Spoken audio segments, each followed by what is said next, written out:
क्या प्रतिज्ञा करेगी?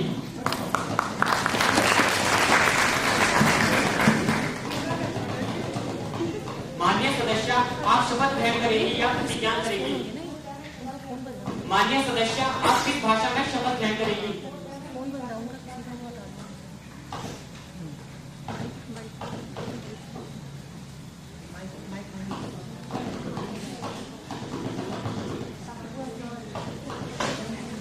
माइक ऑफ को रखो ना किसी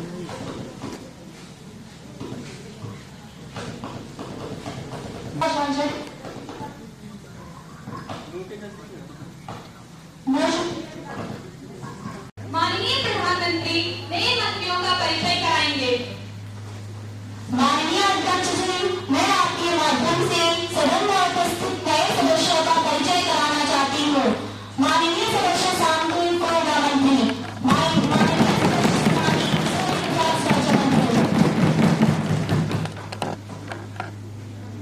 नए मंत्रियों के परिचय के पश्चात सभी सदस्य गणों को अवगत कराना है कि माननीय सदस्य गणों बड़े हर्ष के साथ सूचित कर रही हूँ कि T20 2024 में भारत की टीम को विजय प्राप्त हुई है। मैं सभी खिलाड़ियों एवं स्टाफ तथा देशवासियों को बधाई प्रेषित करती हूँ। क्योंकि भावनाओं से ऐसे अवसर हमें बार बार देखने को मिलते हैं। अब मैं आपको आपके तथा नेता सदन के विचारों से संबोधित करती हूँ।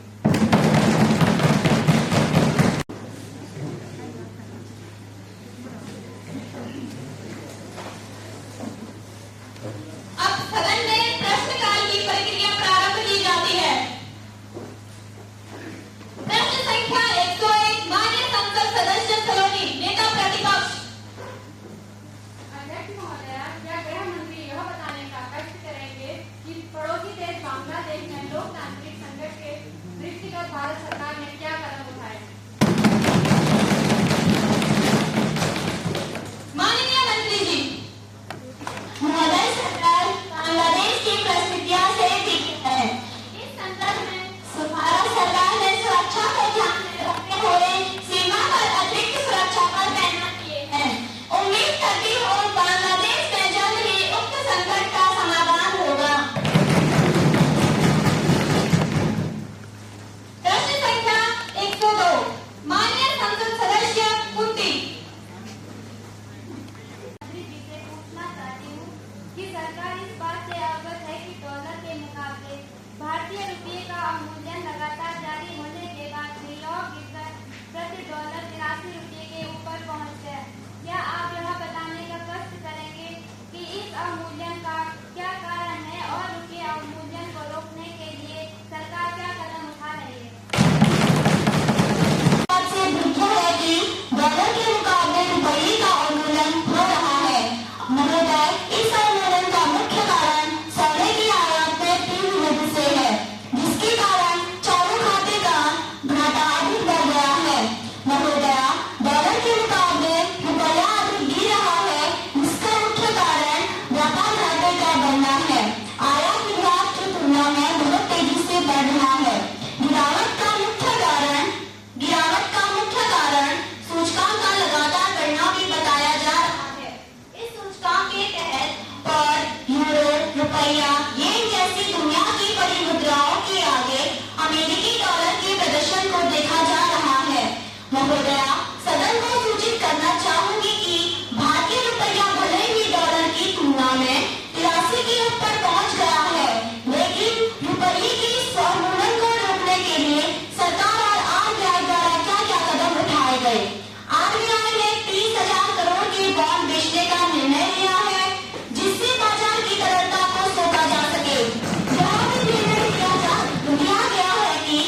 को पूरे के मुक्त किया गया है।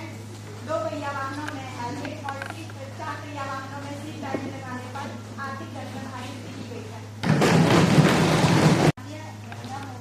मेरा प्रश्न महिला बाल विकास मंत्री से है कि सरकार द्वारा महिला सुरक्षा को सुनिश्चित करने के लिए अब तक कौन कौन से कदम उठाए गए हैं और इनका प्रभाव कितना?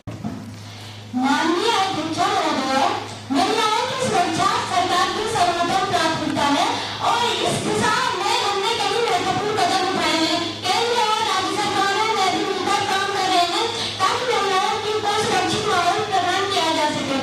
हमने महिलाओं के खिलाफ अपराधों की रोकथाम के लिए कई कानून बनाए हैं और इन्हें सख्ती से लागू किया जा रहा है। निगमा फंड के तहत विभिन्न योजनाएं और परियोजनाएं शुरू की गई है जिनमें हेल्पलाइन फाइटलाइन को 2 महिला पुलिस थाने की स्थापना शामिल है। इसके अलावा कई राज्यों में महिला सुरक्षा ऐप लॉन्च किए गए हैं। पुलिस बल में महिलाओं की भागीदारी को भी बढ़ावा दिया जा रहा है ताकि वे स्वयं की सुरक्षा व्यवस्था का हिस्सा बन सके। हमारी सरकार महिला सशक्तिकरण की दिशा में हमें प्रतिबद्ध हुई है जिसमें महिलाएं आत्मनिर्भर बन सके। महिलाओं के लिए एक सुरक्षित और सम्मानजनक वातावरण बनाया जाए जहां वे बिना किसी भय के सुरक्षित रहें। महत्वपूर्ण कदम उठाए हैं। प्रधानमंत्री स्वास्थ्य योजना के तहत अस्पतालों और स्वास्थ्य केंद्रों की आधारभूत संरचना को डॉक्टरों, नर्सों और अन्य चिकित्सा कर्मियों की कमी को पूरा करने के लिए नियमित भर्ती अभियान चलाए जा रहे हैं। प्रश्न संख्या 109 माननीय संसद सदस्य गुंजन। स्पष्ट करो कि नक्सलवाद से प्रभावित देश के 15 से अधिक राज्यों को कब तक छुटकारा मिलेगा? महोदया, नक्सलवाद राष्ट्र की प्रगति में महत्वपूर्ण अवरोध है। मैं सदन को विश्वास दिलाती हूँ कि 2026 तक संपूर्ण देश नक्सल की समस्या से मुक्त होगा और इस दिशा में सरकार प्रयास कर रही है जो इस प्रकार से है। सामाजिक तत्वों का विरोध, जन आंदोलन का संचालन करना, अपने इलाके में लेवी वसूल करना और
लाइट जाता है।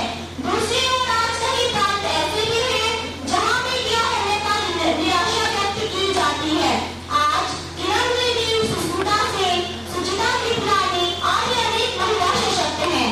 उनकी तरह हमें भी सशक्तिकरण करना है और इस संदेश को अनेक लोगों तक पहुंचाना है ताकि वे महिला सशक्तिकरण के महत्व को समझ सके। महिलाएं सशक्त हो राष्ट्र में, महिलाएं सशक्त हो राष्ट्र में बाकी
निष्फल होते हैं। महिला सशक्तिकरण। महिला सशक्तिकरण महिलाओं को अपने जीवन पर नियंत्रण रखने, चुनाव करने और निर्णय लेने में सक्षम बनाना, साथ ही उन्हें समाज में पुरुषों के बराबर भाग लेने की क्षमता देना और उनकी आवाज को सुनना भी महिला सशक्तिकरण का मकसद है। महिलाओं को लिंग के आधार पर भेदभाव या सीमाओं के बिना अपना जीवन जीने की आजादी मिलती है। महिला सशक्तिकरण के कई रूपों में हो सकते हैं, जैसे कि शिक्षा, आर्थिक, राजनीतिक और सामाजिक। इसमें महिलाओं को उनकी क्षमताओं को बढ़ाने के लिए जरूरी उपकरण, संसाधनों और अवसर मुहैया कराना भी शामिल है। 2001 में महिला सशक्तिकरण की शुरुआत हुई थी। डॉक्टर अम्बेडकर ने महिलाओं के सशक्तिकरण के लिए अहम भूमिका निभाई है। उन्होंने मताधिकार दिलाए, लैंगिक भेदभाव को खत्म करने और समानता के अधिकार के लिए काम किया था। धन्यवाद। सदन ने नियम 377 के आपने मुझे इस अवसर पर बोलने का मौका दिया। मैं आपका आभार प्रकट करती हूँ। मैं इस अवसर पर सदन के समस्त कुछ महत्वपूर्ण बिंदुओं को रखने के लिए खड़ी हुई हूँ। आज का समय देश के भविष्य के लिए महत्वपूर्ण है और हमें ध्यान रखना होगा कि सरकार की नीतियाँ जनता के हित में है या नहीं। सरकार ने नौकरियों के सृजन के वादे तो बहुत बड़े किए थे, लेकिन परंतु आज भी बेरोजगारी अपने चरम पर है और युवा रोजगार की तलाश में भटक रहे हैं। आज भी उन्हें पर्याप्त अवसर नहीं मिल रहे हैं। क्या यही सरकार का विकास कदम है? देश में बढ़ती महंगाई ने तो आम जनता की कमर तोड़ दी है। आम वस्तुओं के दाम आसमान छू रहे हैं। गरीब एवं मजदूर की मांग से त्रस्त हैं। किसानों की समस्या लगातार बढ़ रही है। किसान आत्महत्या करने को मजबूर है। सरकार ने किसानों के हित में कोई ठोस कदम नहीं उठाए हैं। हम देख रहे हैं कि देश में लोकतांत्रिक संसाधनों को कमजोर करने की कोशिश की जा रही है। सरकार का दबाव बढ़ता जा रहा है, जिससे लोकतंत्र की नींव मिल रही है। जनता ने हमें इस सदन में उनकी आवाज बनने के लिए भेजा है। हमें उनकी उम्मीदों पर खरा करना होगा। सरकार की नीतियाँ में असफल रही है। आखिरकार सरकार जनता की समस्याओं का समाधान किया जाए और उनके लिए कोई ठोस कदम उठाया जाए। युवा सांसद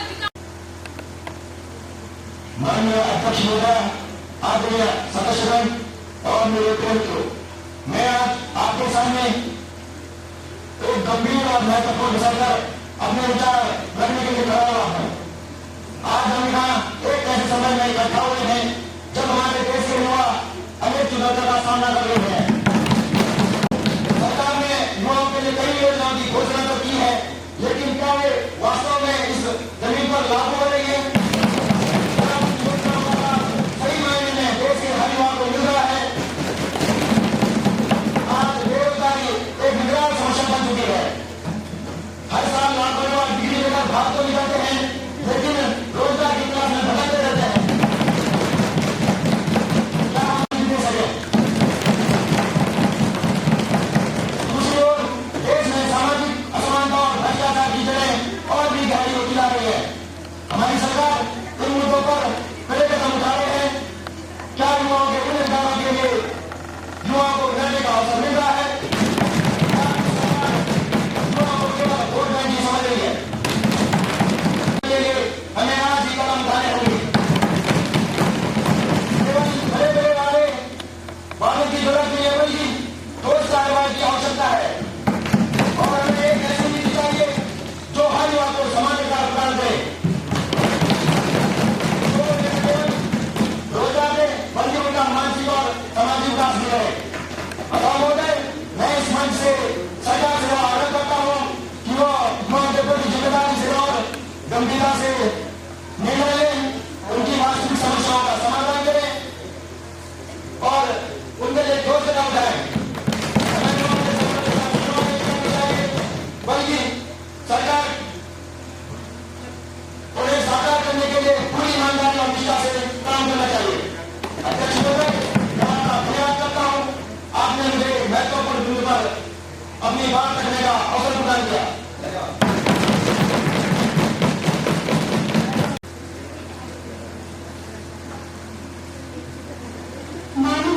अध्यक्षा जी, आपकी अनुज्ञा से किसानों के हित के लिए मैं कृषि आधुनिकीकरण विधेयक सदन में कृषक उपज व्यापार वाणिज्य संवर्धन एवं सरलीकरण 2024 नंबर 2 कृषक सशक्तिकरण व संरक्षण कीमत आश्वासन और कृषि सेवा पर करार अधिनियम 2024 नंबर 3 आवश्यक वस्तु अधिनियम 2024। अध्यक्षा महोदय, मैं सदन को आश्वस्त कराना चाहती हूँ कि मैं कानून देश के कृषकों को आर्थिक मजबूती के साथ ही आज को दुगना करने में महत्वपूर्ण योगदान दूंगी। माननीय नेता प्रतिपक्ष विधेयक पर अपना वक्तव्य रखेंगे। इस विधेयक में प्रतीत होता है कि सरकार के द्वारा इस पर किसान संगठनों से कोई बातचीत नहीं की गई है। किसान अन्नदाता है और अन्नदाता से हमें अन्याय नहीं करना चाहिए। ये कानून कृषि का निजीकरण करने जा रहा है। हम चाहते हैं कि इसे प्रयास समिति को भेजा जाए। विधेयक परिचालन समिति की ओर भेजा जाएगा। अगले सत्र में इस विधेयक पर चर्चा होगी। माननीय प्रधानमंत्री जी, आप अपना वक्तव्य दीजिए।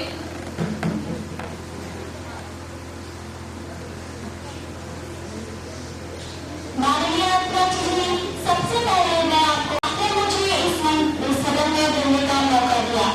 सदन में उपस्थित सभी सदन में उपस्थित अध्यक्षा महोदय और आदरणीय सदस्यों, मैं आज पवित्र सदन के सामने कुछ महत्वपूर्ण विषयों पर अपने विचार रखने के लिए खड़ी हुई हूँ। भारत आज एक ऐतिहासिक दौर से गुजर रहा है। हमारे देश में अभूतपूर्व बदलाव हो रहे हैं जो न केवल हमारी राष्ट्र की दिशा को पुनर्भाषित कर रहे हैं, बल्कि हमारी नागरिकों के जीवन स्तर को नई ऊंचाइयों तक पहुंचा रहे हैं। हमारा ध्यान केवल एक योजना नहीं, बल्कि एक जन आंदोलन भी है, जिसमें प्रत्येक भारतीय की भागीदारी आवश्यक। डिजिटल इंडिया पहल ने देश में एक नई क्रांति को जन्म दिया है। हमारे गांव और शहरों में डिजिटल सेवाएं सुलभ हो रही हैं। अपने आप के सामने सदन में उपस्थित सभी सदस्यों को बताना चाहूंगी कि भारत में बेरोजगारी को कम करने के लिए सरकार ने क्या क्या प्रयास किए हैं। सर्वप्रथम प्रधानमंत्री कौशल विकास योजना को प्रारंभ किया गया। युवा स्वास्थ्य सहायता समूह को लागू कराया गया। प्रधानमंत्री रोजगार सृजन कार्यक्रम को तैयार किया गया। महात्मा गांधी राष्ट्रीय ग्रामीण योजना गारंटी योजना अधिनियम को लागू किया गया। राष्ट्रीय करियर सेवा NCS परियोजना, आत्मनिर्भर भारत रोजगार योजना NBRY को लागू किया गया। सरकार ने